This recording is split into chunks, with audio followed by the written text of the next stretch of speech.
Hey everyone, and welcome to the Defining Your Life podcast, where we focus on living in our purpose, practicing presence, and activating our power in each moment. I'm Marsharelle, your resident pep talk provider, and I invite you to join me as we continue to learn, lift each other up, and strive to level up together. Because we are never finished defining our lives, and it takes a village, so let's build one. Stay tuned for the episode.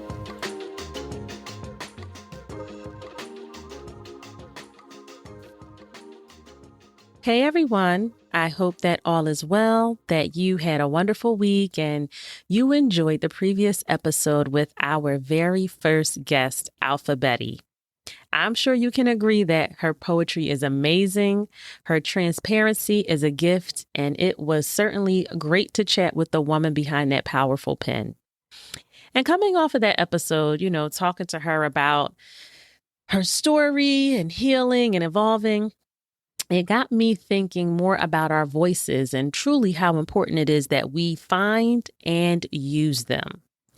Sometimes we may feel like we've come into our own. We're owning our power, crushing it, doing all the things. But have you ever been in a positive space like this and still felt like your voice was stifled? That you couldn't fully speak your truth, or that you couldn't place words to your feelings, your purpose, your mission? I find myself in that position from time to time. But what I have discovered is that the practice, the exercise of speaking my truth to the best of my ability consistently will put the power behind my voice that allows it to flow freely. There are so many stipulations in life that force us to filter how we express ourselves and speak our truths. We, of course, want to be cognizant that we aren't offending anyone or hurting feelings. We can't tell our bosses or customers how we really feel all the time, right? Because we need to protect our jobs, our livelihood. We craft our words carefully for our children, friends, and community members. And unfortunately, we often refrain from sharing the power of our voices due to fear. And working so hard to make sure that we are doing the right thing, minding and nurturing others, we sometimes bury our voice as a whole because the censor carries over into places where we don't actually need it.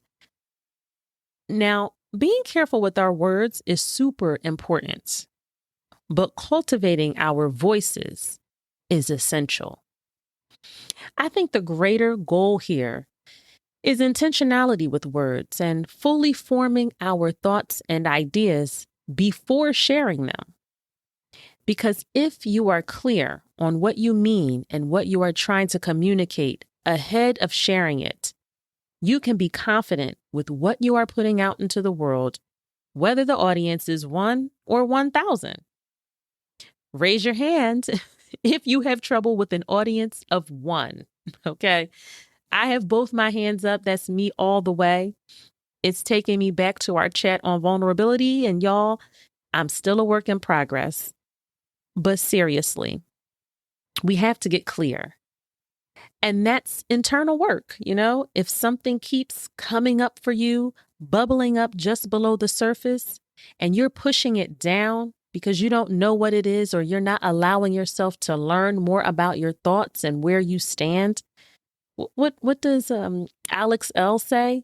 We need to get curious. Get curious about your voice. That's your freedom. Stop suppressing it. Stop suppressing you. So what are some ways that you can embrace your voice and build its strength? Number 1, know that what you have to say matters. Your point of view in your actual voice. No one else can share in that way. Be proud of that. Be excited about that. Embrace it.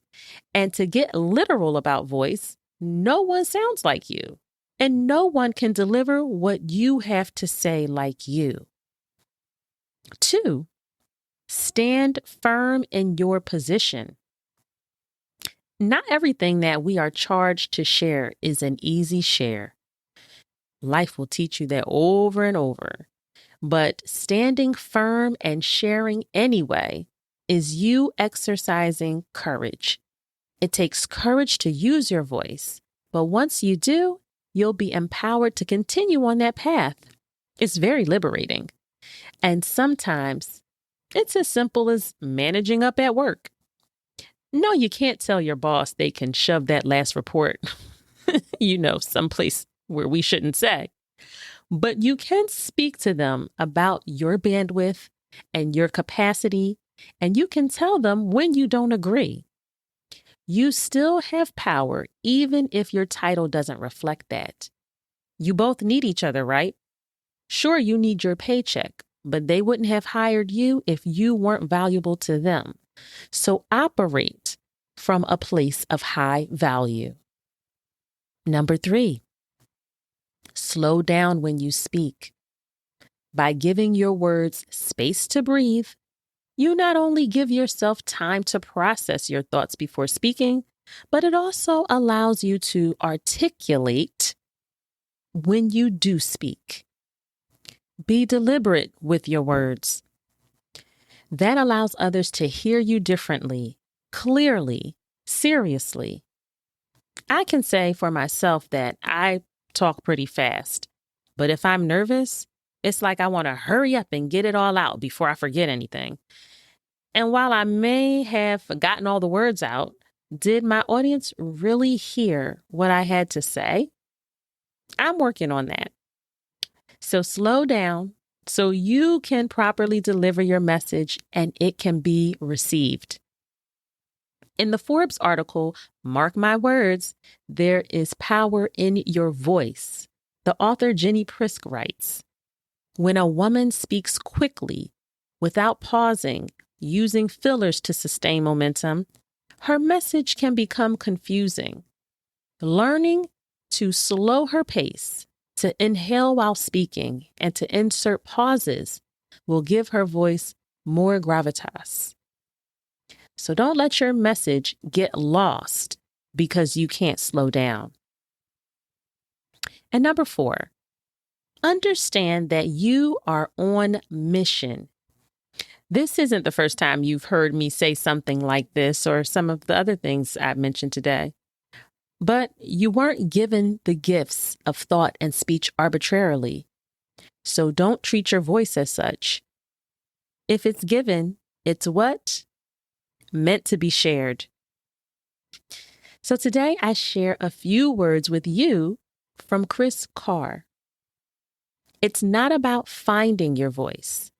It's giving yourself permission to use your voice.